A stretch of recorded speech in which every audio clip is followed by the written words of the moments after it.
beautiful display, but then it brings something more to the table with a much larger battery, the fastest charging ever put on a smartphone, an exquisite design, an ultra wide-angle camera, and advanced AI chops to glue it all together. Hello YouTube, my name is Vic with Phone Arena, and it's time for our detailed comparison of the Huawei Mate 20 Pro and the Apple iPhone XS Max. Both phones have a glass back and both look very stylish and well designed. The Mate has this new glass finish though, which is more resistant to finger smudges and less slippery than traditional glass.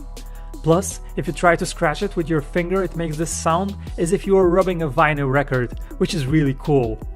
One more thing to mention, both phones lack headphone jacks. The Mate comes with a USB-C to 3.5mm dongle, while the iPhone doesn't even have that in the box anymore. First though, let's talk about the screens. Both are OLED displays of about the same size with rich, vibrant colors, and both look very sharp and detailed. The screen on the Mate is gently curved at the edges and it has a slightly bigger bezels at the top and the bottom, while the iPhone screen is flat, but both have a prominent notch. Speaking of the notch, you can mask it on the Huawei phone if you don't like the look, but you lose a bit of screen space at that. There is a reason for the notch on the Mate though, unlike on many other Android phones. It houses a brand new 3D face recognition system that works almost exactly like the one on the iPhone. You have a dot projector, a flood illuminator, and an infrared sensor that work together to create a detailed map of your face. We tried using Face ID on the Mate and it worked quickly and reliably, just like on the iPhone, so good job Huawei. But the Huawei has more than just Face ID. Hidden under the screen lies an invisible fingerprint scanner. It's not quite as fast as a traditional one and you need to hold your finger for a while to get a good reading, but it nonetheless feels quite magical. Now turning over to performance, these happen to be the only phones in the world right now that have new generation 7nm chips inside them. This means big, double-digit improvements in performance over all other existing phones out there, and both do indeed feel fast. But the real contest between these two is in the cameras.